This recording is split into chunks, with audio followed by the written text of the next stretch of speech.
refusait qu'ils soient en couple. Oui, oui. Et donc, le petit gars, il a pris des médicaments que le doc Mayo avait décrits à l'époque. Il dit il avait dit aux auditeurs, il dit c'était un remède de cheval, là. Ben oui. On y avait pas donné 2 aspirines puis un verre d'eau, là. Premièrement, là, prenez juste une seconde, là, nos téléspectateurs qui écoutent, qui sont Moi, féminines, là, des femmes. Vous savez que nous autres, les femmes, hein, quand on a nos périodes par mois, on a des changements d'humeur. Hein?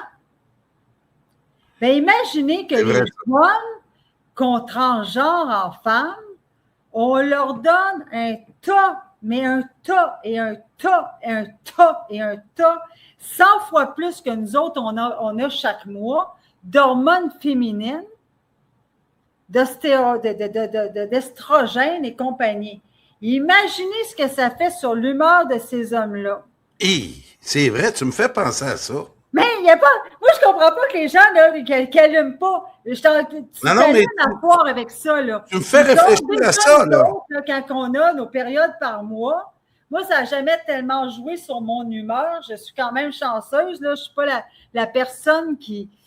Mais oui, ça joue sur énormément les humeurs des femmes. Puis, tu sais, quand tu as la ménopause, puis les estrogènes changent, puis tout le kit, les problèmes que ça fait dans notre humeur, puis tout notre corps et compagnie.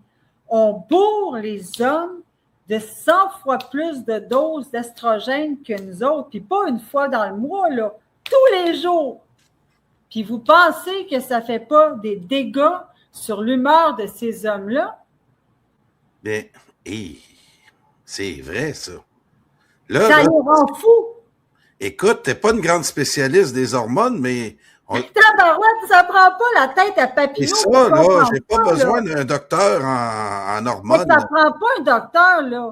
On bourre les hommes qui veulent se transgéner puis les adolescents qui se transgenrent d'estrogènes en quantité industrielle. On leur pose même